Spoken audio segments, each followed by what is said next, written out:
இப்போ நம்ம இந்த வீடியோ என்ன பார்க்க போகிறோம் அப்படின்னா 6ஆம் வகுப்பு அதாவது 6th ஸ்டாண்டர்ட் தமிழ் அதில் வந்து முதல் இயல் ஃபஸ்ட் இயல் பார்க்க போகிறோம். என்ன கொடுத்துருக்காங்க அப்படின்னா இன்ப தமிழ் கொடுத்துருக்காங்க. உள்ளே வந்து என்ன கண்டென்ட் இருக்குன்றதுக்கு முன்னாடி நுழைவு முன் பார்த்துக்கணும். நுழைவு முன்னில் ஏதாவது இன்ஃபர்மேஷன்ஸ் இருக்கான்னு பார்த்துக்கணும். ஏன்னா வந்து லாஸ்ட் குரூப் 4 அதாவது 2022 குரூப் 4ல் ஒரு கொஷின் நுழைவு முன்லேருந்து வந்துச்சு. ஸோ நம்ம இப்போ நுழைவு முன்னில் என்ன இருக்குன்னு பார்க்கலாம் ஃபஸ்ட்டு. ஸோ நுழைவுமுறையில் என்ன கொடுத்துருக்காங்கன்னா பாரதாசன் வந்து தமிழில் வந்து பல வருஷாக போற்றினார்னு கொடுத்துருக்காங்க. ஸோ யார் வந்து தமிழை வந்து பல வருஷாக போற்றினார்னு கேட்கலாம். ஸோ அது பாரதாசனாக இருக்கலாம். அதே மாதிரி பல பேர்கள் சூழ்ச்சி மகிழ்ந்தார் அப்படின்னா தமிழுக்கு யார் பல பேர் வந்து சூழ்ச்சி மகிழ்ந்தார் அப்படின்னு கேட்டு கொஷின் வரும். ஸோ இந்த மாதிரி கேட்டால் பாரதிதாசன். இப்போ பாடல் வரிகள் பார்க்கலாம். தமிழுக்கு அமுதென்று பெயர், அந்த தமிழ் இன்ப தமிழ் எங்கள் உயிருக்கு நேர். தமிழுக்கு நிலவென்று பெயர், இன்ப தமிழ் எங்கள் சமூகத்தின் விளைவுக்கு நீர் அப்படின்னு கொடுத்துருக்காங்க. தமிழுக்கு மனமென்று பெயர், இன்ப தமிழ் எங்கள் வாழ்விற்கு நிரூபித்த ஊரும் கொடுத்துருக்காங்க. இந்த ஃபர்ஸ்ட் 6 லைன்ஸ் வந்து மனப்பாட பாடலாக கொடுத்துருக்காங்க ஸ்கூல் ஸ்டூடெண்ட்ஸ்க்கு. ஸோ நம்ம வந்து கொஞ்சம் எக்ஸ்ட்ரா கான்சன்ட்ரேஷன் கொடுத்து பார்த்துக்கலாம். மனப்பாடம் பண்ணணும்னு அவசியம் கிடையாது. ஆனால் தமிழ் எங்கள் இளமைக்கு பால், இன்ப தமிழ் நல்ல புகழ்மிக்க புலவருக்கு வேல் அப்படின்றாங்க. தமிழ் எங்கள் உயிருக்கு வான், இன்ப தமிழ் எங்கள் அசதிக்கு சுடர் தந்த தேன், தமிழ் எங்கள் அறிவுக்கு தோல், இன்ப தமிழ் எங்கள் கவிதைக்கு வைரத்தின் வாழ் அப்படின்னு கொடுத்துருக்காங்க. இது யாருன்னா பாரதிதாசன் எழுதியிருக்காங்க. இப்போ வந்து பாடலோட பொருள் பார்க்கலாம். பாடலோட பொருள் வந்து ஃபுல்லாக பார்க்காட்டி கூட இந்த மாதிரி கொடுத்துருக்கும் போது எதுக்கு வந்து எது வரும் அப்படின்னு பார்த்துக்கலாம். ஃபஸ்ட்டு வந்து அமுதுன்னு கொடுத்துருக்காங்க தமிழ். அது வந்து எதுக்கு இணையானது, அப்புறம் உயிருக்கு இணையானதுங்கிறது. அமுது அப்படின்னா அமுத சுரபி ஞாபகம் வச்சுக்கோ. அமுத சுரபி வந்து கண்டிப்பாக உயிருக்கு இணையானது தான். அதில் எது போனால் சுரந்துக்கிட்டே இருக்கும். ஸோ அமுத சுரபின்னு அந்த மாதிரி வச்சுட்டோம், உயிருக்கு இணையானது அப்படின்னு சொல்லலாம். தமிழுக்கு நிலவுன்னு கொடுத்துருக்காங்க. அது எதுக்கு வந்து இது இருக்குது அப்படின்னா வந்து விளைவுக்கு நீர், நீருக்கு வந்து நிகராக சொல்லியிருக்காங்க. ஸோ வந்து நீரில் பார்த்தா நிலா தெரியும்ல, ஸோ அந்த மாதிரி கோரிலேட் பண்ணிக்கோங்க. அதே மாதிரி தமிழுக்கு மனம்ன்ற பேர் சொல்லியிருக்காங்க. அது எதுக்கு வந்து ஈக்குவலாக இருக்கும் அப்படின்னா ஊர் கொடுத்துருக்காங்க, உருவாக்கப்பட்ட ஊர்னு கொடுத்துருக்காங்க. ஊர்லலாம் அது கிராமத்துலலாம் சொல்லுவாங்களா ஊருக்கு ஒரு மனம் இருக்கும் அப்படின்னு சொல்லுவாங்க. மனம்னா ஊர் அப்படின்னு ஞாபகம் வச்சுக்கோங்க. அதே மாதிரி இளமைக்கு பால் கொடுத்துருக்காங்க. இளமைக்கு காரணமானது பால்னு கொடுத்தோம் அப்படின்னா சின்ன வயசு சொல்லுவாங்களே பால் நல்லா குடிக்கணும் அப்போ தான் நல்லா ஹைட்டாக வளருவோம் அப்படின்னு சொல்லி இளமைக்கு பால். இதே வந்து புலவருக்கு வேல் அப்படின்னா வந்து சொல்லுவாங்க தெரியுமோ, கத்தியோட வார்த்தைக்கு ரொம்ப கூர்மையாக இருக்கும் அப்படின்னு சொல்லுவாங்க. ஸோ அதான் வந்து புலவருக்கு கூர்மையான வேல் அப்படின்னு சொல்கிறாங்க. அதே மாதிரி தமிழ் எங்கள் உயர்விற்கு வானம்னு சொல்லி, வானம் வந்து ரொம்ப உயரமாக தானே இருக்கும். ஸோ உயர்வுக்கு வானம் அப்படின்னு சொல்லியிருக்காங்க. அதே மாதிரி சோர்வை நீக்கி ஒளிர செய்யும் தேன் அப்படின்னா தேன் குடிச்சப்போ நம்ம ரொம்ப பிரிஸ்காக இருப்போம் அப்படின்னு சொல்கிறாங்க. அந்த மாதிரி ஞாபகம். அதே மாதிரி தமிழ் எங்கள் அறிவுக்கு துணை கொடுக்கும் தோல் அப்படின்னு கொடுத்தாங்க அப்படின்னா இப்போ லாஸ்ட் மினிட் எக்ஸாம் அப்போ வந்து நம்ம படிக்காத டாபிக்ஸ்லாம் நம்ம ஃப்ரெண்ட்ஸ் கிட்ட கேட்போம், கொஞ்சம் நீ ஓரலாக சொல்லுப்பா அப்படின்னு சொல்லுவாங்க. ஸோ தோல் கொடுக்கும் தோழன் அப்படிம்பாங்க. ஸோ அறிவுக்கு தோல் அப்படின்னு சொல்கிறாங்க. அதே மாதிரி கவிதைக்கு வந்து என்ன வாழ்னு கொடுத்துருக்காங்க. 23ஆம் புலிகேசின்னு நினைக்கிறேன். 23ஆம் புலிகேசியில் வந்து அந்த வசனம் சொல்கிற ஒரு வசனம் மறந்துடுவார். அப்போ வடிவேல் வந்து பக்கத்தில் இருக்க அமைச்சர்கிட்ட சொல்லுவார். அப்போ வந்து அமைச்சர் சொல்லுவார், என் வாழை வந்து எடுத்து நான் வந்து இப்போ கொள்கிறேன் அப்புறம் சொல்லுவார், வாழை வந்து வீட்லேயே மறந்துட்டேன். ஸோ நம்ம கவிதைக்கு வாழ் அப்படின்னு ஞாபகம், கவிதைக்கு வாழ். நூல் குறிப்பு பார்க்கும்போது நம்ம கொஞ்சம் கான்சன்ட்ரேஷனாக பார்க்கணும். மேக்ஸிமம் நூல் குறிப்புலேருந்து நமக்கு மேக்ஸிமம் கொஷின் வரும். அதுவும் வந்து டேரெக்டாக நமக்கு சிலபஸில் இருக்க பாரதியார், பாரதிதாசன், அந்த மாதிரி நாமக்கல் கவிஞர், அந்த மாதிரி சிலபஸில் யாரும் டேரெக்டாக இருக்காங்களோ அவங்கள நம்ம கொஞ்சம் நல்லா பார்த்துக்கணும். இங்கே என்ன கொடுத்துருக்காங்க அப்படின்னா பாரதிதாசன் இயற்பெயர் என்ன கொடுத்துருக்காங்க, சுப்பு ரத்தினம்னு கொடுத்துருக்காங்க. ஸோ அவரோட ஃபஸ்ட்டு என்ன பார்க்கணும், இயற்பெயர் என்ன சுப்பு ரத்தினம்னு கொடுத்துருக்காங்க.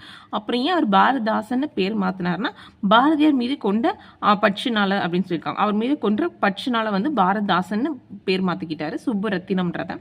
அதே மாதிரி வந்து அவரோட கவிதை வந்து எது அடிப்படையில் இருக்குன்னு பார்த்தோம் அப்படின்னா பெண் கல்வி, கைம்பின் மறுமணம், பொது உடைமை, பகுத்தறிவு அப்படின்ற அது அடிப்படையில் தான் இருக்குது. அடிப்படை எதை வச்சு பேஸாக எழுதுறாரு. இப்போ வந்து நம்ம ஒரு சிலபஸ் படிக்கிறோம், கான்செப்ட் என்னன்னு சொல்லுவாங்க பார்த்தா அந்த கான்செப்ட், இல்லாட்டி அவர் வந்து டேரக்டர் வந்து படத்துக்கே வந்து பாட்டு எழுதணும்னா சிச்சுவேஷன் இதுதான், இதை வச்சு நீங்கள் எழுதுங்கன்னு சொல்லி பாட்டு எழுதி சொல்லி பாடலாசிரியர்கிட்ட கேட்பார். அந்த மாதிரி இவரோட கவிதைகள் எதை நோக்கி இருக்கும் அப்படின்னா பெண் கல்வி, கைம்பின் மறுமணம், பொது உடைமை, பகுத்தறிவு, இதை வச்சு தான் பேஸில் வந்து அவங்களோட கருத்துக்கள்லாம் வந்து அவர் பாடுறாரு அப்படின்னு சொல்கிறாங்க. இவர் வந்து எப்படி கூப்பிடுவாங்க அப்படின்னு பார்த்தோன்னா புரட்சி கவின்னு சொல்லுவாங்க. அதே மாதிரி சிறப்பாக எப்படி சொல்லுவாங்கன்னா பாவேந்தர்னு சொல்லுவாங்க. ஸோ வந்து புரட்சி கவின்னு சொல்லுவாங்க. அதே மாதிரி வந்து பாவேந்தர்னு சொல்லுவாங்க. பாவேந்தர் பாரதிதாசன் அப்படின்னு சொல்லுவாங்க. இப்போ நம்ம பார்த்த பாடல் வந்து எங்கேருந்து எடுத்திருக்காங்க அப்படின்னா பாரதிதாசன் கவிதை அப்படின்ற ஒரு நூலில் தலைப்பு என்ன பார்த்தா தமிழ் அப்படின்ற தலைப்பில் வந்து பாரதிதாசன் கவிதை, அதனால தமிழுக்கு அவர் இவ்வளோ பேர் கொடுத்துருக்காரு. அதான் ஏன்னா தமிழ்ன்ற தலைப்பு கீழே தான் அவர் எழுதியிருக்காரு. இங்கே நெக்ஸ்ட் ஒரு லைன் கொடுத்துருக்காங்க கீழே. அது என்ன பார்க்கலாம். தமிழே உயிரே வணக்கம், தாய்ப்பிள்ளை உருவமா உனக்கும் எனக்கும், அமிழ்தே நீ இல்லை என்றால் அத்தனையும் வாழ்வில் கசக்கும் புளிக்கும், தமிழே உன்னை நினைக்கும் தமிழன் என் நெஞ்சம் இனிக்கும் இனிக்கும்னு எழுதுனது யாருன்னா காசி ஆனந்தன்னு சொல்லியிருக்காங்க. ஆனந்தன் அப்படின்னா ஆனந்தம்னு ஞாபகம் வச்சுக்கோங்க, ஹாப்பி அப்படின்னு ஞாபகம் வச்சுக்கோங்க, சந்தோஷம். ஸோ ஆனந்தமாக இருக்கும்போது நம்ம போய் அம்மாட்ட சொல்லுவோம், நீயும் நாங்களும் ஸோ தாய்ப்பிள்ளை உருவம்மா அப்படின்ற மாதிரி சொல்லுவாங்க, உனக்கு எனக்கு ரிலேஷன் இருக்குது அப்படின்ற மாதிரி நம்ம அம்மாட்ட சம்மந்தமே நம்ம பேசுவோம். அதே மாதிரி வந்து சந்தோஷமாக இருக்கும்போது இனிக்கு, அதாவது ரொம்ப சந்தோஷமாக இருக்கேன் லைஃப்பில் அப்படின்னா இனிக்கும் இனிக்கும்னு சொல்லுவோம். இதே நம்ம வந்து மூட் ஸ்விங்ஸ் வந்துச்சு அப்படின்னா அப்படியே ஆப்போசிட்டாக சொல்லுவோம், இப்போ வாழ்க்கை என்னப்பா வாழ்க்கை, ஸோ கசக்கும் புளிக்கும் அப்படிங்கும். இந்த மாதிரிலாம் தான் காசி ஆனந்தன். ஸோ இந்த மாதிரி கீவேர்ட்ஸ் ஞாபகம் வச்சுக்கோங்க. இந்த புக் பேக்கில் கூட அந்த பாட்டை வச்சு மேட்ச் கொடுத்துருக்காங்க. இது வந்து தமிழில் வந்து கேட்டது கிடையாது, குரூப் 2 குரூப் 4ல். ஆனால் தமிழ் தகுதித்தாளில் ஒரு தடவை கேட்டிருக்காங்க. ஸோ விளைவுக்கு அப்படின்னா நீர் வரும், அறிவுக்குன்னா என்ன தோல் வரும், இளமைக்குன்னா பால், புலவருக்கு வேல். நம்ம அங்கே பார்த்தோம்ல விளைவுக்கு நீர் அப்படிங்கும்போது நான் ஏன் அப்படின்னா வந்து நீர்லனா நம்மளோட விளைவுகள் ரொம்ப மோசமாக இருக்கும், தண்ணி இல்லாமல் நம்ம வாழவே முடியாதுல்ல. ஸோ அந்த மாதிரி அறிவுக்கு அப்படின்னா தோல் கொடுப்பான்னு தோழன்னு சொல்லி தோல், இளமைக்குன்னா பால், பால் குடிச்சா நல்லா ஹைட்டாக வளரலாம், புலவருக்கு வேல் அப்படிங்கும்போது வார்த்தை இதை வந்து ரொம்ப கூர்மையாக இருக்கும் கத்தியோட, ஸோ வந்து வேல். அந்த பாடல் வரியோட சொற்பொருள் பார்க்கலாம். நிருமித்த அப்படின்னா உருவாக்கின்னு சொல்லுவாங்க, சமூகம்னா நமக்கு ஆல்ரெடி தெரியும், மக்கள் குழு அப்படின்னு சொல்லுவாங்க. அதே மாதிரி விளைவு அப்படின்னா வளர்ச்சி, அசதினா நமக்கு எல்லாருக்குமே சோர்வு டயர்ட் அப்படின்னு தெரியும், விளைவு அப்படின்னா வளர்ச்சி அப்படிம்பாங்க, சமூகம்னா நமக்கு எல்லாருமே சொசைட்டி, ஸோ மக்கள் குழு. நிருமித்த அப்படின்னா உருவாக்கி அப்படின்னா நிருமித்தம்னா இப்போ நம்ம ஏதாவது ஒரு போஸ்ட் வந்து நிரூபிக்கிறோம்னா நம்ம தான் உருவாக்குறோம், ஸோ நிருமித்தனா உருவாக்கி அந்த மாதிரி ஞாபகம் வச்சுக்கோங்க. நெக்ஸ்ட் என்ன கொடுத்துருக்காங்க, தமிழ் கும்மி கொடுத்துருக்காங்க. அதில் எப்போயுமே ஃபஸ்ட்டு வந்து எல்லாத்துலேயுமே வந்து ஃபஸ்ட்டு 2 லைன்ஸும் லாஸ்ட் 2 லைன்ஸும் பார்த்துக்கலாம். இங்கே என்ன கொடுத்துருக்காங்கன்னா கொட்டுங்கடி கும்மி கொட்டுங்கடி இளங்கோதையரை கும்மி கொட்டுங்கடி அப்படி. அதே மாதிரி கடைசியில் வந்து மெய் புகட்டும் அற மேன்மை கிட்டும் இந்த மேதினி வாழ்வழி காட்டிருக்கும் அப்படின்னு சொல்லியிருக்காங்க. ஸோ பெருஞ்சித்திரம் நான் ஹைலைட் பண்ண லைன்ஸ்லாம் வந்து என்னன்னா சொற்பொருளில் வந்து சொற்பொருள் ஏதாவது வார்த்தை கொடுத்தேன் அந்த லைன்ஸ் நம்ம பார்த்துக்கணும். ஏன்னா மேபி அந்த லைன்ஸை கொடுத்து நம்ம எக்ஸாமில் வந்து இது யார் எழுதினான்னு கூட கேட்கலாம், இல்லாட்டி அந்த லைன் அப்படியே கொடுத்து அதுலேருந்து சொற்பொருள் கூட கேட்கலாம், எப்படி வேணாலும் கேட்கலாம். ஸோ வந்து என்னென்னா ஊழி பலநூறு கண்டுதுவம் அறிவு அப்படின்னு சொல்லி, ஏன்னா ஊழின்றது வந்துருக்கு, பொய் அகற்றும் உள்ள பூச்சி இருக்கும் அப்படின்றது இருக்குது. இப்போ இந்த பாலோட சொற்பொருள் பார்க்கலாம். ஆழிப்பெருக்கு அப்படின்னா கடல் கோள் அப்படிம்பாங்க, ஆழிப்பெரு ஏன்னா அது ஆழமாக இருக்குது, ஸோ கடல் கோள் அப்படின்றாங்க. மேதினி அப்படின்னா உள்ளகம் அப்படிவாங்க, ஊழி அப்படின்னா நீண்டதூர் காலப்பகுதி அப்படின்னா ஊழி அப்படின்னா நீண்டதூர் காலப்பகுதி அப்படின்னா உள்ள போட்டுனா அது உள்ளதாக இருக்குது, ஸோ வந்து உள்ளத்தின் அறியாமை அப்படின்றாங்க. நெக்ஸ்ட் வந்து நூல்வெளி பார்க்கலாம். இங்கே வந்து இந்த பாட்டை எழுதினா பார்த்தாங்கன்னா பெருஞ்சித்தினார் எழுதினான்னு பார்த்தோம். ஸோ அவரோட ஃபஸ்ட்டு இயற்பெயர் பார்க்க போகிறோம். அதுவும் வந்து மாணிக்கம்னு கொடுப்பாங்க, அப்படி துரை மாணிக்கம்னு கொடுப்பாங்க, ரெண்டுமே அவருடைய இயற்பெயர் தான். ஸோ வந்து ஒன்று மாணிக்கம் கொடுப்பாங்க, அப்படி துரை மாணிக்கம்னு கொடுப்பாங்க அவருடைய இயற்பெயர். நம்ம அங்கே எப்படி வந்து பாவேந்தர் பாரதாசன் பார்த்தோமா சிறப்பு பெயர், இங்கே என்ன கொடுத்துருக்காங்க பாவல்லேயர்னு கொடுத்துருக்காங்க. இந்த மாதிரி யார் யாருக்கு என்ன சிறப்பு பெயர்கள் இருக்குது அப்படின்னு நம்ம பார்த்துக்கணும். அதே மாதிரி அவரோட நூல்கள் கொடுத்துருக்காங்க. கனிச்சாறுன்னு கொடுத்துருக்காங்க, கொய்யா கனி, பாவிய கொத்து, நூறாசிரியம் அப்படின்னு கொடுத்துருக்காங்க, எல்லாமே அவரோட நூல்கள் அப்படி கொடுத்துருக்காங்க. கனிச்சாறு அப்படிங்கும்போது அது வந்து ஒரு கனி தான், அதேமாதிரி கொய்யா கனி அப்படிங்கும்போது அது ஒரு பழம் தான், பாவிய கொத்து அப்படிங்கும்போது அது கொத்து கொத்தாக இருக்குது, ஸோ எல்லாமே வந்து பழம். 100,000 அப்படின்னா 100 பழங்கள் இருக்குது, அந்த மாதிரி ஷார்ட்கட் வச்சுக்கோங்க, 100 பழங்கள் இருக்குது. ஸோ அதில் வந்து கனிச்சாறு நமக்கு நல்லா கிடைக்கும், அது வந்து கொத்து கொத்தாக இருக்குது, அந்த கனி என்ன கனினா கொய்யா கனி. ஸோ இந்த மாதிரி நம்ம ஷார்ட்கட் வச்சு பார்த்துக்கோங்க நீங்கள். இது எல்லாமே அவரோட நூல்கள். இதை இதழ்கள்னு பார்த்தோம் அப்படின்னா தேன்மொழி, தமிழ் சிட்டு, தமிழ் நிலம் அப்படின்னு சொல்லி அவர் இதழ்கள் எழுதியிருக்காரு. மொத்தம் இதழ்கள் பார்த்தா 3 இருக்குது. ஒன்று தென்மொழி, தமிழ் சிட்டு, தமிழ் நிலம் அப்படின்னு 3 இதழ்கள் எழுதியிருக்காரு. அதே மாதிரி என்ன சொல்லுவாங்கன்னா தனித்தமிழை தமிழுணர்வை பரப்பிய பாவலர் இவர்னு சொல்லுவாங்க. இது ஒரு PYQ. அதே மாதிரி அவரோட இயற்பெயர் வந்து ஒரு PYQ தான். அதே மாதிரி அவரோட நூல்களும் கேட்டிருக்காங்க. ஸோ இந்த மாதிரி ஒரு நூல்வெளி பார்க்கும்போது நம்ம வந்து அதை கரெக்டாக நம்ம பார்த்துக்கணும், அப்போ தான் வந்து இந்த கொஷின்ஸ் நம்ம அட்டன் பண்ண முடியும். இந்த பாட்டு எங்கேருந்து எடுத்துருக்காங்க, கனிச்சாறு அப்படின்ற ஒரு நூல்லேருந்து எடுத்திருக்காங்க. கனிச்சாறில் மட்டும் எத்தனை தொகுதி இருக்குன்னா 8 தொகுதி இருக்குது. இப்போ நம்ம 6th புக்குன்னு பார்த்தோம்னா 6th புக்கு 1 தான், அதில் டேர்ம் வந்து 3 டேர்ம் இருக்குது, அந்த மாதிரி வச்சுக்கோங்க. இல்லாட்டி பொன்னியின் செல்வன் நீங்கள் நிறைய பேர் கேள்விப்பட்டிருப்பீங்க. பொன்னியின் செல்வன்றது ஒரு கதை தான், ஆனால் அதில் வந்து 5 வால்யூம் இருக்குன்னு சொல்லுவாங்க. ஸோ அந்த மாதிரி கனிச்சாறுன்றது ஒரே ஒரு நூல் தான், ஆனால் அதை வந்து 8 தொகுதியாக பிரிச்சிருக்காங்க. ஸோ இந்த மாதிரி வச்சுக்கோங்க. இங்கே ஒரு பாடல் வரி கொடுத்துருக்காங்க, அதை பார்க்கலாம். வான் தோன்றி வழி தோன்றி நெருப்பு தோன்றி மண் தோன்றி மலை தோன்றி மலைகள் தோன்றி அப்படின்ட்டு இருக்காங்க. யார் எழுதியிருக்காங்கன்னா வாணிதாசன் எழுதியிருக்காங்க. மேக்ஸிமம் தோன்றி தோன்றி அப்படின்னு வந்தால் வாணிதாசன் அப்படின்னு ஞாபகம் வச்சுக்கோங்க. நெக்ஸ்ட் நம்ம வந்து வளர்த்தமிழ் பார்க்கலாம். இங்கே வந்து நுழையும் முன்ல என்ன கொடுத்துருக்காங்க அப்படின்னா வந்து தமிழ் மொழி வந்து செம்மொழியில் ஒன்றுன்னு சொல்கிறாங்க. ஸோ அதோட சிறப்புகள், அதோட தமிழ் மொழி வந்து அதோட வடமைகள், இனிமைகள் அதெல்லாம் வந்து என்னென்னு பார்க்கலாம் அப்படின்னு சொல்லியிருக்காங்க. மொழின்னு பார்த்தோம் அப்படின்னா 6000க்கு மேலே இருக்குன்னு சொல்லியிருக்காங்க. ஆனால் அதில் சிலதுக்கு மட்டும்தான் பேச்சு வடிவம், எழுத்து வடிவம் ரெண்டுமே இருக்குன்னு சொல்கிறாங்க. அதே முக்கியமாக வந்து உலக மொழியில் வந்து சிலதுக்கு வந்து எப்படி இருக்கும், ஒன்று இலக்கணம் இருக்கும், இல்லாட்டி இலக்கிய வளம் பெற்று இருக்கும் அப்படின்னு சொல்லுவாங்க. உலக இதில் வந்து சிலதில் மட்டும்தான், சில மொழிகளில் மட்டும்தான் இலக்கண வளமும் இலக்கியம் ரெண்டுமே இருக்குது அப்படிம்பாங்க. ரெண்டுமே வந்து செம்மையாக இருக்கிற மொழியை தான் வந்து செம்மொழின்னு சொல்லுவாங்க. ஸோ அதுதான் நம்ம தமிழ் மொழின்னு சொல்கிறாங்க. ஸோ அதனால தான் நம்ம தமிழ் மொழியை செம்மொழின்னு சொல்கிறோம் அப்படின்னு சொல்கிறாங்க. தமிழ் இலக்கியத்தில் என்ன இருக்கணும் அப்படின்னா நமக்கு வந்து எனக்குன்னா ஓசை இனிமை இருக்கும். ஆக்சுவலாக வந்து ஓசை, சொல், பொருள் எல்லா வந்து இனிமையும் இருக்கணும் அப்படின்னு சொல்கிறாங்க. அந்த பல பல மொழிகள் கற்ற கவிஞர் வந்து பாரதியார்னு சொல்கிறாங்க. ஏன் அப்படின்னா அதனால தான் அவர் அந்த கோச்ச யாமறிந்த மொழிகளே தமிழ் மொழி போல் இனியாவது எங்கு காண்போம். ஏன்னா அவர் நிறையா மொழி வந்து கற்றுக்கிட்டனால தான் வந்து அவர் சொல்கிறாரு, நான் இத்தனை மொழியில் பார்த்தேன் ஆனால் தமிழ் மொழி மாதிரி இனிமையாக எங்கேயும் வரல அப்படின்னு சொல்கிறாரு. ஸோ இதோட நம்ம தமிழோட இனிமையை வந்து நம்ம கண்டுபிடிச்சிக்கலாம் அப்படின்னு சொல்கிறாங்க. இனிமை, தமிழோட இனிமையை வந்து அவர் அந்த மாதிரி புகழ்ந்து சொல்கிறாரு அப்படின்னு சொல்கிறாங்க. அதே மாதிரி இன்னொரு கோட் என்ன சொல்கிறாருன்னா, என்று பிறந்தவள் என்று உணராத இயல்பினாவள் எங்கள் தாய் அப்படின்னு சொல்கிறார். அதுவும் பாரதியார் தான். அதனால தொன்மை கண்டுபிடிச்சிடலாம். ஆக்சுவலாக வந்து தமிழ் தகுதித்தாளில் இந்த லைன் கொடுத்து இதில் வந்து பாரதியார் என்ன சொல்கிறாரு அப்படின்னு சொல்லி கொடுத்துருந்தாங்க. பாரத தாயின் தொன்மை. ஸோ இது வந்து ஒரு பிவிக்யூவில் தமிழ் தகுதித்தாளில் கேட்டிருந்தாங்க. ஸோ இந்த மாதிரிலாம் கொஷின்ஸ் வருமானா மேபி வரலாம். ஸோ அதனால் ஒரு பாடல் வரி கொடுத்தாங்கன்னா அது யார் சொன்னாங்க, அது எப்படி, அது என்ன மீனில் சொல்லியிருக்காங்க அப்படின்றத மட்டும் நீங்கள் தெரிஞ்சுக்கணும். நெக்ஸ்ட் வந்து தொல்காப்பியம்னு தொல்காப்பியம் வந்து நமக்கு கடைசியில் மிக பழமையான இலக்கண நூல்னு சொல்லுவாங்க. அதை வச்சு நம்மளோட தொன்மையை தெரிஞ்சுக்கலாம், தமிழ் மொழியோட தொன்மையை தெரிஞ்சுக்கலாம் அப்படின்றாங்க. ஃபஸ்ட்டு என்ன பார்த்தோம் அப்படின்னா வந்து தமிழோட மூத்த மொழி அப்படின்னு அதான் நல்லா தொன்மை பார்க்குறோம். இப்போ எளிய மொழின்னு கொடுத்துருக்காங்க. அதில் என்ன சொல்கிறாங்கன்னா தமிழ் வந்து நம்ம முறைப்படுத்துகிறோம் பார்த்தீங்களா, தமிழ் முறைப்படுத்துகிறத வந்து எப்படி சொல்லணும்னா வளஞ்சொலி எழுத்து, இடஞ்சொலி எழுத்துன்னு பிரிக்கலாம். வளஞ்சொலி எழுத்து எத்தனைன்னு கூட கேட்கலாம். ஸோ வந்து 5, இடஞ்சொல்லினா 3. ஸோ அந்த மாதிரி நீங்கள் தெரிஞ்சு வளஞ்சொல்லி எழுத்து என்னென்ன அப்படின்னா ஆ, ஏ, அவ்வு, நா, ஞா அப்படின்றது. இடஞ்சொல்லி எழுத்து வந்து டா, யா, லா இதுதான் வந்து இடஞ்சொல்லி எழுத்து. மேக்ஸிமம் வந்து தமிழ் எழுத்துக்கள் எல்லாமே எப்படி இருக்குன்னா வளஞ்சொலி எழுத்துக்களாக தான் இருக்கும் அப்படின்னு சொல்லுவாங்க. ஸோ வளஞ்சொலி எழுத்துக்கள்னா என்னன்னு நம்ம தெரிஞ்சுக்கணும். இடஞ்சொல்லினா என்ன, அதே மாதிரி தமிழ் எழுத்துக்கள் பெரும்பாலும் வளஞ்சொலி எழுத்துக்களில் தான் இருக்குது அப்படின்னு சொல்கிறாங்க. நெக்ஸ்ட் இங்கே ஒரு டேப்லெட் கொடுத்துருக்காங்க, பார்க்கலாம். ஆக்சுவலாக தமிழ் அப்படின்ற ஒரு சொல் வந்து எதில் ஃபஸ்ட்டு வந்துச்சுன்னா தொல்காப்பியம் அப்படின்ற ஒரு காப்பியத்தில் தான் வந்திருக்கு. அது வந்து ஏன் அது என்ன கோட்டில் சொல்கிறாங்க அப்படின்னா தமிழன் கிளவியும் அப்படின்னு வந்திருக்கு. ஸோ கிளவி அப்படின்னா வந்து தொன்மை. ஏன்னா நம்ம என்ன இப்போ தான் பார்த்தோம், தொல்காப்பியம் தான் இருக்கிறதுலே ரொம்ப பழமையான இலக்கண நூல்னு பார்த்தோம். ஸோ வந்து தமிழனும் கிளவியும் அப்படின்னா தொல்காப்பியம் ஞாபகம் வச்சுக்கணும். தமிழ்நாடு அப்படின்னு பார்த்தோன்னா சிலப்பதிகாரத்தில் வஞ்சி காண்டத்தில் வந்துச்சு. இமிழ்கடல் வேலியை தமிழ்நாடு அப்படின்ற லைனில் வந்திருக்கு.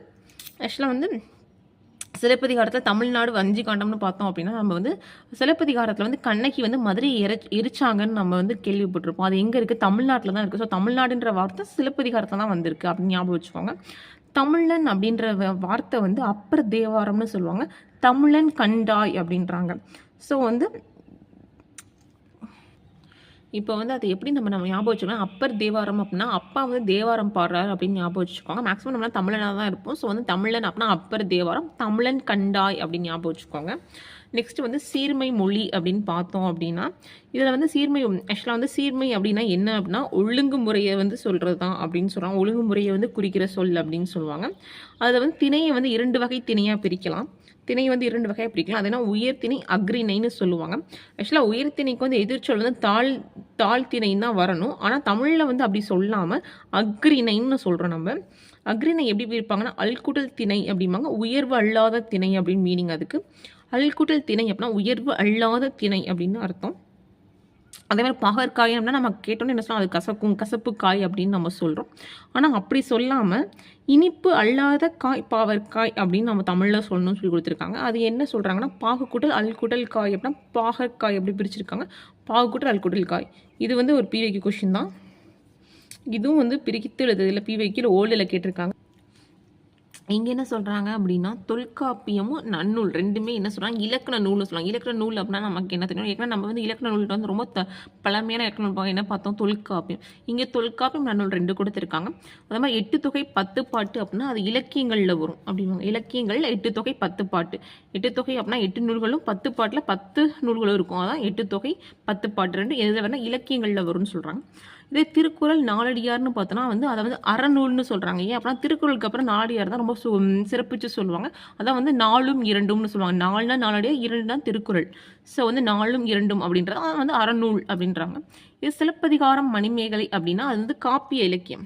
காப்பியங்கள் வரும். ஐம்பெருங்காப்பியம்னு சொல்லுவாங்க. ஐம்பெருங்காப்பியம் ஐஞ்சிருங்காப்பியம்னு சொல்கிறாங்க. நம்ம காப்பிய இலக்கியத்தில் சிலப்பதிகாரம் மணிமேகலை வருது. அதே மாதிரி பூவின் 7 நிலை கொடுத்துருக்காங்க. அது கூட கேட்பாங்க. பூவின் நிலை வந்து என்னென்னு சொல்லிட்டு அதை வந்து நம்ம ஆர்டர் வைஸாக நமக்கு தெரிஞ்சுக்கலாம். ஃபஸ்ட்டு வந்து அரும்பு, மொட்டு, முகை, மலர், அலர், வி, செம்மல். இதுதான் வந்து பூவோட 7 நிலைகள். நெக்ஸ்ட்டு வந்து மாக்கு வந்து என்னென்ன பொருட்களில் வரும், என்னென்ன பொருளில் வரும்னு கொடுத்துருக்காங்க. இது வந்து மேக்ஸிமம் கொஷின்ஸில் வந்து கேட்டிருக்காங்க. கன்ஃபியூஸ் பண்ணி மாதிரி கேட்பாங்க. பொருந்தாதவற்றை மாதிரி கேட்பாங்க. மாவோட மீனிங் வந்து 3 கரெக்டாக இருக்கும், 1 வந்து தப்பாக இருக்கும். அந்த மாதிரி கேட்பாங்க. ஸோ பார்க்கலாம். மா அப்படின்னா நமக்கு நல்லா தெரிஞ்சது மரம் தெரியும், விலங்கு தெரியும், பெரிய 3மே நல்லா தெரிஞ்சது தான். அதுக்கப்புறம் திருமகள், அழகு, அறிவு, அளவு, அழைத்தல், இது துகில். இதை நீங்கள் ஒரு இதை வச்சுக்கோங்க.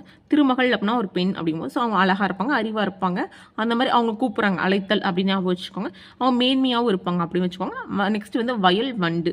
மேக்ஸிமம் திருமகளுக்கு பேர் திருமகன் கொடுத்து கேட்பாங்க. அந்த மாதிரி கேட்பாங்க. இல்லாட்டி அந்த அழகு, அறிவு, அளவு, அழைத்தல் அதில் ஏதாவது ஒன்று மாற்றி கேட்பாங்க. ஸோ நல்லா பார்த்துக்கோங்க அந்த கொஷின். நெக்ஸ்ட்டு வந்து என்ன சொல்லியிருக்காங்கன்னா இயல் தமிழ். ஆக்சுவலாக நமக்கு வந்து முத்தமிழ் சொல்லுவாங்க. இயற்தமிழ், இசைத்தமிழ், நாடகத்தமிழ்னு முத்தமிழ் சொல்லுவாங்க. அதில் வந்து இயல் தமிழ் படித்தோம் நமக்கு என்னன்னா எண்ணம் வந்து வெளிப்படும்னு சொல்கிறாங்க. எண்ணங்கள் அப்படின்னா நம்ம தாட்ஸ் அது வந்து வெளிப்படும் அப்படின்னு சொல்கிறாங்க. இசைனா மகிழ்ச்சி வரும் உள்ளத்தில். ஏன் அப்போ மேக்ஸிமம் வந்து நம்ம சாங்ஸ் கேட்டோம் அப்படின்னா நம்ம சந்தோஷப்படுவோம். ஸோ உள்ளத்துலேருந்து நமக்கு வந்து சந்தோஷம் வரும். ஸோ வந்து இசை அப்படின்னா உள்ளத்தில் மகிழ்ச்சி வரும். நாடகத்தமிழ் அப்படின்னா உணர்வு வரும். இப்போ எக்ஸாம்பிள் வந்து காந்தியடிகள் வந்து ஹரிச்சந்திரன் நாடகத்தை பார்த்து தான் பொய் சொல்ல மாட்டேன் அப்படின்னு உணர்ந்து ஒரு ஒரு சபதம் எடுப்பவில்லை, நான் பொய் சொல்ல மாட்டேன்னு. ஸோ அந்த மாதிரி நாடகம் பார்த்தா ஒரு உணர்வு வரும் அப்படின்னு சொல்கிறாங்க. அதே மாதிரி கவிதையை வந்து புது வடிவம்ல என்ன சொல்லலாம்னு பார்க்கலாம். செய்யுள், கவிதை, புது கவிதை, துள்ளிப்பான்னு சொல்கிறாங்க. கவிதையை வந்து கவிதைன்னு சொல்லலாம், அதை அப்படியே புது கவிதைன்னு சொல்லலாம். கவிதை வந்து செய்யுள் மாதிரி சின்னதாக இருக்கும். ஸோ செய்யுள்னு சொல்லலாம். துள்ளிப்பா அப்படின்றத மட்டும் எக்ஸ்ட்ரா சொல்கிறாங்க. அதே மாதிரி உரைநடைன்னு பார்த்தோம் அப்படின்னா மேக்ஸிமம் உரைநடை நமக்கு கட்டுரை ஞாபகம் வரும். ஸோ புதினம் அப்படின்னா புதுசாக அப்படி என்ன தான் இருக்குது பார்க்கலாமே. ஸோ புதினம் அப்படின்னு ஞாபகம் வச்சுக்கோங்க. ஸோ கட்டுரை, புதினம், சிறுகதை, கதை, சிறுகதை அப்படின்றது. இந்த மாதிரி தமிழ் வந்து நம்ம என்ன பார்த்தோம், இயற்தமிழ், அதுக்கப்புறம் இசைத்தமிழ், நாடகத்தமிழ் பார்த்தோம். அது இல்லாமல் அறிவியல் தமிழ், கணினி தமிழ் அப்படின்ற வளர்ச்சியும் வந்துருச்சு அப்படின்னு சொல்கிறாங்க. அதுக்கப்புறம் இங்கே ஒரு டேப்லெட் காலம் இருக்குது. மேக்ஸிமம் இதுவும் நல்லா பார்த்துக்கோங்க. இங்கே என்ன ஃபஸ்ட்டு என்ன கொடுத்துருக்காங்கன்னா ஆள், அரசு, மா, பலா, வாழை. அது வந்து இலைன்னு கொடுத்துருக்காங்க. ஆக்சுவலாக வந்து மா, பலா, வாழை அதெல்லாம் நம்ம இலைன்னு தெரியும். ஆள், அரசு அப்படிங்கும்போது ஆள் அப்படின்னா இந்த 3 சேர்ந்து ஆள் அப்படின்னு ஞாபகம் வச்சு. அரசு அப்படின்னா முக்கணிகள், அதுதான் வந்து எல்லாத்துக்கும் அரசு அப்படின்னு ஞாபகம் வச்சுக்கோங்க. மேக்ஸிமம் வந்து அகத்தி, பசலை, அதுக்கப்புறம் முருங்கை அதெல்லாம் கீரைன்னு தெரியும். அது மாதிரி அருகு, கூரை அதுவும் புல் தெரியும். நெல், வரகு அப்படின்னா தாள். நெல், வரகு அப்படின்னா தாள் ஞாபகம் வச்சுக்கோங்க. மல்லி அப்படிங்கும்போது சொல்லும்போது நம்ம மல்லித்தலை அப்படின்னு தான் சொல்லுவோம். அதே மாதிரி சப்பாத்தி களி அப்படிங்கும்போது தாளை அப்படின்னா மடல். ஏன்னா சப்பாத்தி களி அப்படிங்கும்போது நமக்கு வந்து மடல் தான் சொல்லுவோம். ஸோ தாளைனால மடல். அதே மாதிரி கரும்பு, நாணல் அப்படின்னா தோகை அப்படின்னு வச்சுக்கோங்க. கரும்பு வந்து நல்லா மொத்தமாக தான் நம்ம எடுத்து போவோம். ஸோ வந்து தொகை அப்படின்னா தோகைன்னு ஞாபகம் வச்சுக்கோங்க. பனை, தென்னை அப்படின்னா ஓலை தான். பனை, தென்னைனாவே ஓலை. அப்புறம் கமுகு அப்படின்னா கூந்தல் அப்படின்னு சொல்லுவாங்க. நம்ம லாஸ்ட்டாக பார்த்தோம்ல தமிழ் வந்து அறிவியல் தமிழாகவும் கணினி தமிழாகவும் வளர்ச்சி அடைஞ்சிருக்குன்னு அதுக்கு எக்ஸாம்பிள்ஸ் கொடுத்துருக்காங்க. என்ன கொடுத்துருக்காங்க அப்படின்னா வந்து இணையம், முகநூல், புலனம், குரல் தேடல், தேடுபொறி, செயலி, தொழுதுறை அப்படின்ற வார்த்தைகள்லாம் கொடுத்துருக்காங்க. இதெல்லாம் வந்து ஊடகத்தில் நம்ம யூஸ் பண்ணுறோம்ல அந்த வார்த்தைகள் அப்படின்றாங்க. இணையம்னா இன்டர்நெட் சொல்லுவாங்க. முகநூல் அப்படின்னா ஃபேஸ்புக் சொல்லுவாங்க. புலனம் அப்படின்னா வாட்ஸ்அப். அந்த மாதிரி தமிழுக்கு பதிலாக அதாவது இங்கிலீஷ்க்கு பதிலாக தமிழ் வார்த்தைகள் வந்து யூஸ் பண்ணுறாங்க. ஸோ அது மாதிரி செய்தித்தாள் அப்படின்னா நியூஸ் பேப்பர், வானொலி அப்படிங்கும்போது ரேடியோ, தொலைக்காட்சி அப்படின்னா டிவி. ஸோ இந்த மாதிரி நம்ம தமிழ் மொழியை வந்து யூஸ் பண்ணுறோம் அப்படின்னு சொல்கிறாங்க. அதே மாதிரி தொல்காப்பியம் நன்னூல் அதில் வந்து இப்போ யூஸ் பண்ணுறத அப்டேட் பண்ணுற மாதிரி கணினி மொழியில் வந்து தொழில்நுட்பம் படி நம்ம யூஸ் பண்ணுறாங்க வடிவமைச்சிருக்காங்கன்னு சொல்கிறோம். இங்க என்ன குடுத்துருக்காங்க அப்டின்னா, 2000 ஆண்டுக்கு முன்னாடி தமிழ் சொற்கள் வந்து எந்தெந்த நூல்ல இடம் பெற்றிருக்குன்னு குடுத்துருக்காங்க. வேளாண்மை அப்டின்னா கலித்தொகையிலயும் திருக்குறள்லயும் இருக்குன்னு சொல்லுவாங்க. ஆக்சுவலா வந்து திருக்குறள்ல வந்து உ உழ உழ உழவர் அதாவது விவசாயத்த பத்தி ரொம்ப பெருமையா சொல்லியிருப்பாங்க. ஸோ, அதனால திருக்குறள் ஞாபகம் வச்சுக்கோங்க. வேளாண்மை எப்டின்னா கலித்தொகை அப்டின்னா, படிக்கும்போது மேக்ஸிமம் வந்து அக்ரி படிக்கிறோம்னு நெறைய பேர் சூஸ் பண்ண மாட்டோம். மேக்ஸிமம் வந்து டாக்டர்ஸ், இன்ஜினியர்ஸ், ஆர்ட்ஸ் அப்படி தான் யூஸ் பண்ணுவோமே தவிர, அக்ரின்றத வந்து மேக்ஸிமம் எடுக்க மாட்டோம். ஸோ, வேளாண்மை அப்டின்னா நம்மளே கழிச்சிரும். ஸோ, கலித்தொகை வேளாண்மை அப்டின்னா கலித்தொகை அப்டின்னு சொல்லி சொல்லலாம். உழவர் அப்டின்னா நற்றிணை. நம்ம வந்து நமக்கு வந்து உணவு குடுத்தவங்கள வந்து உழவர வந்து நம்ம நன்றி மறக்காம இது பண்ணணும். ஸோ, நற்றிணை நன்றி அப்டின்னா நற்றிணை அப்டின்னு சொல்றாங்க. பாம்பு அப்படின்னு பார்த்தோம் அப்படின்னா, குறுந்தொகை. பாம்புனா குறுந்தொகை அப்படின்னா, பாம்போட எண்ணிக்கைலாம் வந்து கம்மியா தான் இருக்கு. நம்ம சொல்லலாம் பாம்பு அப்படின்னா குறுந்தொகை அப்படின்னு ஞாபகம் வச்சுக்கோங்க. வெள்ளம் அப்படின்னா 10 வெள்ளம் வந்து இந்த பாத்துக்கட்டின்னு சொல்லுவாங்க தெரியுமா? இந்த மாரி வெள்ளம்லாம் இந்த விவசாயம் பண்றதுக்குலாம் அந்த பாத்துக்கட்டி பண்றேன். ஸோ வெள்ளம் வரும்போது நம்ம தடுக்கிற மாரி பாத்து கட்டிக்கிறோம். ஸோ 10 அப்படின்ற மாரி. முதலையும் கம்மியா தான் ஸோ குறுந்தொகை. ஏன்னா அதெல்லாம் வந்து பண்ணையில கம்மியா தானே இருக்கும். பாம்பு பண்ணை, முதலை பண்ணைலாம் ரொம்ப கம்மியா தான் வச்சிருப்பாங்க. ஸோ குறுந்தொகை அப்படி வச்சுக்கோங்க. அப்புறம் கோடை அப்படின்னா அகநானூறு அப்படிம்பாங்க. உலகம் அப்படின்னா தொல்காப்பியம். ஏன்னா வந்து உலகம் வந்து தொல்காப்பியம் அப்படின்னா, ஏன்னா வந்து தொல்காப்பியம் வந்து ரொம்ப பழமையான நூன்று. ஸோ உலகம் வந்து தோன்றி ரொம்ப வருஷம் ஆச்சு. ஸோ உலகம்னா தொல்காப்பியம் வந்துடும். திருமுருகாற்றுப்படை அப்படின்னா, அந்த விநாயகருக்கும் முருகனுக்கும் வந்து இருக்கும்போது உலகம் சுற்றி வரணும். ஸோ அப்படிங்கும்போது திருமுருகாற்றுப்படை முருகன் வருவார் அப்படின்னு வச்சுக்கோங்க. உலகம்னா திருமுருகாற்றுப்படை அப்படின்னு ஞாபகம் வச்சுக்கோங்க. மருந்து அப்படின்னா வந்து திருக்குறள், அதுக்கப்புறம் அகநானூறு. திருக்குறளில் வந்து மருந்து பற்றி பேசியிருப்பாங்க. ஏன்னா திருவள்ளுவர் சொல்லாத கருத்துக்களே கிடையாது மேக்ஸிமம். ஸோ அதனால் திருக்குறள் வந்து மருந்து. அகநானூறு அப்படிங்கும்போது மருத்துவர்கள்லாம் வந்து மனசார தான் வந்து ட்ரீட்மெண்ட் கொடுக்கணும். ஏன்னா வந்து அதெல்லாம் அவங்க கஷ்டப்பட்டு எல்லாமே செய்யணும். அதனால் அகநானூறு மருந்து அப்படின்னா அகநானூறு மனசார செய்கிறது. ஊர் அப்படின்னா தொல்காப்பியம் அப்படின்றது. அன்பு அப்படின்னா தொல்காப்பியம், உயிர் தொல்காப்பியம், மகிழ்ச்சியும் தொல்காப்பியம் தான். அந்த மாதிரி பார்க்கும்போது ஆக்சுவலாக இப்படி ஷார்ட்கட் பார்க்கலாம். எப்படி இருக்கலாம், ஊரில் இருக்கவங்க வந்து அன்பாக இருக்கணும், உயர்வாக இருக்கணும், மகிழ்ச்சியாக இருக்கணும். ஸோ எல்லாமே தொல்காப்பியம் தான். அதே மாதிரி திருக்குறள்லையும் வந்து அந்த அன்பு, உயிர் மகிழ்ச்சிலாம் வருது. ஏன்னா வந்து அன்பு பற்றி, மகிழ்ச்சி பற்றி, உயிர் பற்றிலாம் திருக்குறள்லையும் சொல்லியிருக்காங்க. ஊர் வந்து தொல்காப்பியத்தில் மட்டும் வருது. மீன் அப்படின்னா அதுவும் கம்மியாக தான் இருக்கும். ஸோ குறுந்தொகை. புகழ்னு பார்த்தோன்னா தொல்காப்பியம். ஏன்னா இருக்கிறதுலே வந்து ரொம்ப தொன்மையான மொழி வந்து தமிழ் மொழின்னு சொல்கிறோம். ஸோ அதை வந்து நம்ம ரொம்ப புகழ்ந்து பெருமையாக சொல்லிக்கிறோம். ஸோ புகழ் அப்படின்னா தொல்காப்பியம் அப்படி வச்சுக்கோங்க. அரசு அப்படின்னா திருக்குறள் அப்படிங்கும்போது திருக்குறளில் வந்து ஒரு மன்னன் வந்து எப்படி இருக்கணும், அவர் எப்படி அரசாளணும்னு சொல்லி திருக்குறள் சொல்லியிருக்கோம். ஸோ அரசு அப்படிங்கும்போது திருக்குறள் அப்படின்னு ஞாபகம் வச்சுக்கோங்க. குறுந்தொகை அப்படின்னா செய். ஆக்சுவலாக அந்த பால் இந்த சொன்னல இந்த முதலை, அதுக்கப்புறம் மீன் அதெல்லாம் பண்ணுறோம்ல. ஸோ அதெல்லாம் வந்து எப்படி செய்யறதுன்னு அவங்க செஞ்சு காட்டுவாங்க. ஸோ அதுவும் குறுந்தொகை அப்படின்னு ஞாபகம் வச்சுக்கோங்க. செல் அப்படின்னா தொல்காப்பியம் அப்படிம்பாங்க. ஏன்னா நம்ம ஏற்கனவே என்ன பார்த்தோம் அப்படின்னா, ஊர் பார்த்தோம், அன்பு பார்த்தோம், உயிர் பார்த்தோம்.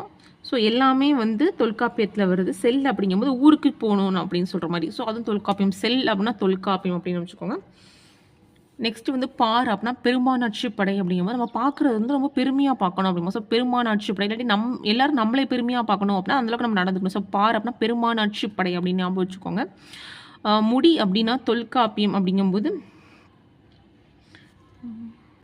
ஆக்சுவலாக நம்ம என்ன பார்த்தோம்னா தொல்காப்பியத்தில் வந்து அன்பாக இருக்கணும், மகிழ்ச்சியாக இருக்கணும்னு பார்த்தோம். அப்படி இல்லாதவங்கள வந்து ஒழிச்சிருவாங்க. ஸோ ஒல்லி அப்படின்னா தொல்காப்பியம். முடி தொல்காப்பியம் எப்படி பார்த்தோம்னா வந்து ஊரில் வந்து மன்னர் அப்படி இருந்தாலுமே நல்லா வந்து உதவுறவங்க இருப்பாங்க. ரொம்ப வந்து நன்மை செய்கிறவங்க இருப்பாங்க. அவங்களாம் சொல்லுவாங்க முடிசூடா மன்னன்னு சொல்லுவாங்க. ஸோ அந்த மாதிரி இருக்கிறது தொல்காப்பியம். முடிசூடா மன்னன் அப்படின்னா முடி. ஸோ வந்து தொல்காப்பியம் அப்படின்னு ஞாபகம் வச்சுக்கோங்க. ஆக்சுவலாக இங்கே ஒரு பாடல் கொடுத்துருக்காங்க. ஏன்னா நீண்ட நீண்ட காலம் நீண்டு வாழ வேண்டும், வானம் தீண்டும் தூரம் நீ அப்படின்னு சொல்லி வளர்ந்து வாழ வேண்டும் அப்படின்னு சொல்லி ஒரு பர்த்டே விஷ சாங் கொடுத்துருக்காங்க. அதாவது பிறந்த நாள் வாழ்த்து பாட்டு கொடுத்துருக்காங்க. அதை யார் எழுதுனாங்கன்னா அறிவுமதி எழுதியிருக்காங்க அவங்க.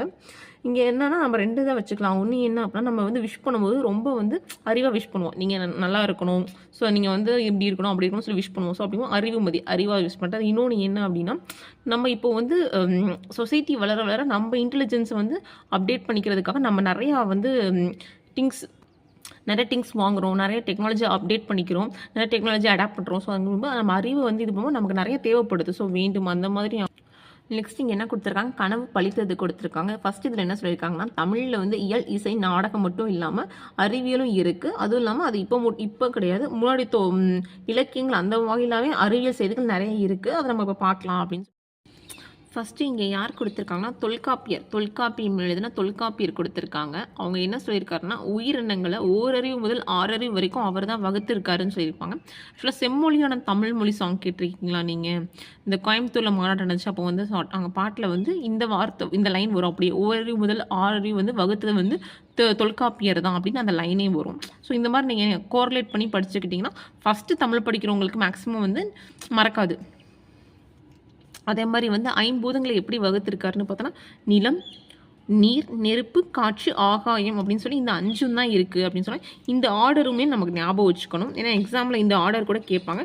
நிலம்க்கு அப்புறம் நீர், அப்புறம் நெருப்பு, அப்புறம் காற்று, அப்புறம் தான் ஆகாயம் அப்படின்னு சொல்லி இந்த 5 தான் வந்து இவ்வுலகமில் இருக்குது அப்படின்னு இந்த அறிவியல் உண்மை யார் சொன்னாரா, இந்த ரெண்டுமே தொல்காப்பியர் தான் சொல்லியிருக்காரு, தொல்காப்பியமில்.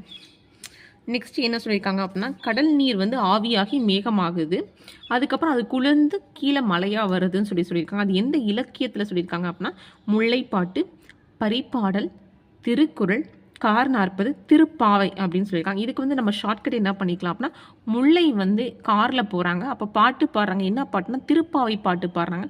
அப்போ ஒருத்தவங்க திருக்குறள் பாடேமா அப்படின்னு சொல்கிறாங்க. முல்லை அப்படின்னா முல்லைப்பாட்டு, கார் அப்படின்னா கார் 40, பாட்டு அப்படின்னா பரிபாடல், என்ன பாட்டுனா திருப்பாவை, அதுக்கு மேலே திருக்குறள் பாட சொல்கிறாங்க. ஸோ இதான் ஷார்ட்கட் இப்படின்னு ஞாபகம் வச்சுக்கோங்க. அதுக்கப்புறம் யார் சொல்லியிருக்காங்க அப்படின்னா, திரவ பொருளை வந்து எவ்வளவு அழுத்தினாலும் அதோட அளவு வந்து சுருக்க முடியாதுன்னு சொல்லியிருக்காங்க. அந்த அறிவியல் கருத்து யார் சொன்னா அப்படின்னா ஔவையாரை சொல்லியிருக்காங்க. அது என்ன அப்படின்னா, ஆழ அமுக்கி முகழ்ந்திடும் ஆழ்கடல் நீர் நாளி முகவாது நாளி அப்படின்னு சொல்லியிருக்காங்க. இப்போ இதுக்கு எக்ஸாம்பிள் என்ன சொல்லலாம் அப்படின்னா, இப்போ நம்ம வந்து எங்கேயாவது ஊருக்கு போகிறோம், பேக் பண்ணுறோம்னு வச்சுக்கோங்க, இல்லாட்டி வீட்டில் இருக்க பழைய பொருட்கள்லாம் பேக் பண்ணுறோம் அப்படின்னா நம்ம வந்து அட்டைப்பெட்டியில் தான் மேக்ஸிமம் இதெல்லாம் பேக் பண்ணுவோம். ஸோ அப்படிங்கும்போது நம்ம பொருட்கள் இப்போ புக்ஸ்லாம் நம்ம வந்து படிக்கிற புக்ஸ் நிறையா இருக்குது, சும்மா நம்ம ஆர்கனைஸ் பண்ணி வைக்கிறோம்னு சொல்லும்போது ஒரு அட்டைப்பெட்டியில் வைக்கும்போது அதை வந்து நம்ம அதுக்குள்ளே எல்லாம் வைக்கணும்னு சொல்லி அழுத்தினாலும் அதை அழுத்த முடியாது. அதுதான் சொல்கிறாங்க. ஸோ எவ்வளோ தான் அழுத்தினாலும் அதை அளவை வந்து சுருக்க முடியாது அப்படின்னு சொல்கிறாங்க. ஸோ இதுதான் வந்து ஔவையார் சொல்லியிருக்காங்க. நெக்ஸ்ட் வந்து இங்கே என்ன சொன்னால், போர்க்களத்தில் வந்து கண்டிப்பாக வந்து அடிப்படுறது வந்து இயல்புன்னு சொல்லியிருக்காங்க. அது வந்து என்ன அப்படின்னா, வெண்ணிற ஊசியால் தைத்த செய்தி. அதாவது ஒருத்தரோட காயம் வந்து அந்த இது பண்ண காயம் வந்து வெந்நீர் ஊசியால் தைத்த செய்தி வந்து எங்கே இருக்குன்னா 10 அப்படின்னு சொல்கிறாங்க. இதுக்கு எப்படி எக்ஸாம்பிள் எப்படி வந்து ஷார்ட்கட் வச்சுக்கலாம், ஐடியா வச்சுக்கலாம் அப்படின்னா, ஒரு ஊசி பத்தாது, ஏன்னா வந்து அது 10 ஊசி தான் கொத்தணும். அது என்ன அப்படின்னா வெந்நீர் ஊசி வந்து 10 ஊசி போடணும். ஸோ அந்த 10 வெந்நீர் ஊசி அப்படின்னா, இது சுறாமீன் தாக்கியதால் ஏற்பட்ட புண்ணை நரம்பீனால் தைத்த செய்தின்னு பார்த்தா நச்சினை. ஏன்னா சுறாமீன்லாம் தாக்குச்சுன்னா அது எவ்வளோ பெரிய காயம், அதை வந்து ஒருத்தவங்க சரி செஞ்சாங்கன்னா அவங்களுக்கு நம்ம எவ்வளோ நன்றி கடனாக இருக்கணும். ஸோ நச்சினை நன்றி அப்படின்னு ஞாபகம் வச்சுக்கலாம். இங்கே வந்து நம்ம பார்த்ததுக்கு இங்கே கொடுத்துருக்காங்க, நிலம், தீ, நீர், வலி, விசும்போடு 5 கலந்த மயக்கம் உலகள் ஆதலின் அப்படின்னா தொல்காப்பியம் தான் தொல்காப்பியம் நூல் யார் சொன்னால் தொல்காப்பியர் சொல்லியிருக்காரு. இதே கார் 40 அப்படின்னா கடல் நீர் முகுந்த கம்மஞ்சூல் எலினி அப்படின்னா கார் 40 அப்படின்றாங்க. இதுக்கு எப்படி ஷார்ட் வச்சோன்னா கம்மஞ்சூல்னு கொடுத்துருக்காங்க. அது கம்மங்கூழ் ஞாபகம் வச்சுக்கோங்க. ஒன்று வந்து வெயிலில் வந்து கம்மங்கூழ் 40 ரூபாய்க்கு விற்கிது அப்படின்னு ஞாபகம் வச்சுக்கோங்க. 40 இல்லாட்டி கம்மங்கூழ் வந்து வெயில் காலத்தில் நிறைய பேர் குடிக்கிறதுனால கம்மங்கூழ் விற்கிறவங்க கார் வாங்கிட்டாங்க. ஸோ அப்படின்னு ஞாபகம் வச்சுக்கோங்க, கார் 40. அதே மாதிரி நெடுவெள்ளூசி நெடுவசி பரந்த வடு அப்படின்னா 10 அதாவது நெடுவெள்ளூசி அப்படின்னு வந்தால் வெள்ளூசி அப்படின்னா நமக்கு வந்து 10 ஞாபகம் வந்துடும். அது மாதிரி கோட்சுரா எரிந்தேனே சுருங்கியம் நரம்பின் முடிமுதிர் பரதவர் அப்படின்னா நச்சினை. ஏன்னா கோட்சுரா அப்படின்னு நமக்கு ஞாபகம் வந்துடும், சுறா அப்படின்னா நச்சினை ஞாபகம் வந்துடும். அது மாதிரி நெடுவெள்ளூசி அப்படின்னா 10 ஞாபகம் வந்துடும். கம்மஞ்சூல்னா கார் 40. ஸோ இந்த ஆர்டர் நமக்கு ஞாபகம் இருக்கணும். அதே மாதிரி சொன்னது வந்து தொல்காப்பியம்னு சொல்லியிருக்காரு நமக்கு. அதே மாதிரி இன்னொரு அறிவியல் செய்தி என்ன கொடுத்துருக்காங்கன்னா, தொலைவில் உள்ள பொருள் உருவத்தை வந்து அருகில் இருக்கிற மாதிரி சொன்ன அறிஞர் யார் அப்படின்னா கலீலியோன்னு சொல்லியிருக்காங்க. ஆனால் இந்த கருத்தை வந்து கபிலர் வந்து திருவள்ளுவ மாலை அந்த நூலே சொல்லிட்டாரு அப்படின்னு சொல்கிறாங்க. அது என்ன லைன் அப்படின்னா, திணையளவு போதா சிறு புல் நீர் நீண்ட பனையளவு காட்டும் அப்படின்னா திருவள்ளுவ மாலை அப்படின்றது சொன்னது யார், கபிலர் அப்படிம்பாங்க. அதான் திணை பனை அளவு அப்படிங்கும்போது அதான் அளவு. ஸோ இந்த மாதிரி சொன்னால் நமக்கு ஷார்ட்கட் அப்படின்னா இப்படி தான் சொல்லுவோம், திணையளவு பனை அளவு அப்படின்றது சொன்னால் கபிலர் சொல்லியிருக்காரு. இது என்ன திருவள்ளுவ மாலை அப்படின்னு நான் வச்சுக்கணும். நெக்ஸ்ட்டு வந்து இங்கே என்ன கொடுத்துருக்காங்க அப்படின்னா வந்து தமிழில் வந்து பயின்ற அறிஞர்கள் கொடுத்துருக்காங்க, அது பார்க்கலாம். ஃபஸ்ட்டு வந்து குடியரசுத் தலைவர், அதாவது முன்னாள் குடியரசுத் தலைவர் இருக்காங்க, அவங்க வந்து கொடுத்துருக்காங்க. டாக்டர் ஏபிஜே அப்துல் கலாம் அவங்க கொடுத்துருக்காங்க, தமிழில் பயின்றவங்க அப்படின்னு சொல்லிட்டு. அதுக்கப்புறம் இஸ்ரோவோட தலைவர் யாரும் டாக்டர் சிவன் அவங்க கொடுத்துருக்காங்க. அதே மாதிரி வந்து இஸ்ரோவோட அறிவியல் அறிஞர்னு பார்த்தோம்னா யாருன்னா மயில்சாமி அண்ணாதுரையார், டாக்டர் மயில்சாமி அண்ணாதுரையார். ஸோ அவங்களும் தமிழ் பயின்று தான் வந்திருக்காங்க. ஸோ மொத்தம் 3 பேர் தமிழ் பயின்று நல்ல நிலைமைக்கு வந்திருக்காங்கன்னு சொல்லி கொடுத்துருக்காங்க. அதான் அறிவியல் அறிஞர்கள், சயின்ஸ் ஃபீல்டை பற்றி படிக்கிறனால இங்கே சயின்ஸ் ஃபீல்டு இருக்குது, அந்த 3 பேரை பற்றி கொடுத்துருக்காங்க. யாரா ஃபர்ஸ்ட் வந்து டாக்டர் ஏபிஜே அப்துல் கலாம், நெக்ஸ்ட் வந்து டாக்டர் மயில்சாமி அண்ணாதுரையார், நெக்ஸ்ட் வந்து டாக்டர் சிவன். ஒருத்தவங்க வந்து முன்னாள் ஜனாதிபதி, அதாவது முன்னாள் பிரசிடென்ட் சொல்லுவாங்க. அப்புறம் வந்து இப்போவும் வந்து இஸ்ரோ ஹெட் வந்து மாற்றிருப்பாங்க. ஸோ அப்போ வந்து சிவன் அப்படின்னு சொல்லியிருக்காங்க. அதே மாதிரி தமிழ் மொழியில் வந்து இலக்கணத்தை வந்து எப்படி பிரிப்பாங்கன்னா 5 வகையாக பிரிப்பாங்க. ஃபர்ஸ்ட் வந்து எழுத்து சொல்லுவாங்க, பொருள், அதுக்கு எழுத்து, சொல், பொருள், யாப்பு, அணி அப்படின்னு சொல்லி 5 வகை இலக்கணம்னு சொல்லுவாங்க. அதுதான் வந்து எழுத்து, சொல், பொருள், யாப்பு, அணி அப்படின்னு. அதில் எழுத்து அப்படின்னு பார்த்தோம் அப்படின்னா அதை வந்து முதல் எழுத்து சார்பெழுத்துன்னு பிரிப்பாங்க. முதல் எழுத்து அப்படின்னா அதில் வந்து உயிரெழுத்தும் மெய்யெழுத்தும் வரும். உயிரெழுத்து 12, மெய்யெழுத்து 18, 30 வர்றது தான் முதல் எழுத்துன்னு சொல்லுவாங்க. உயிரெழுத்தை எப்படி பிரிப்பாங்க அப்படின்னா உயிரெழுத்துலேயே வந்து குரல் நெடல்னு பிரிப்பாங்க. ஆ இ உ ஏ ஓ அப்படின்ற 5மே வந்து குறுகி வர்றதுனால அது குரல் எழுத்துன்னு சொல்லுவாங்க. இதே வந்து ஆ இ ஓ ஏ ஐ ஓ ஔ அப்படின்ட்டு அந்த ஏழை வந்து நெடில் எழுத்துன்னு சொல்லுவாங்க. அதாவது நீண்டு ஒலிக்குது அப்படின்றனால அது நெடில் எழுத்துன்னு சொல்லுவாங்க.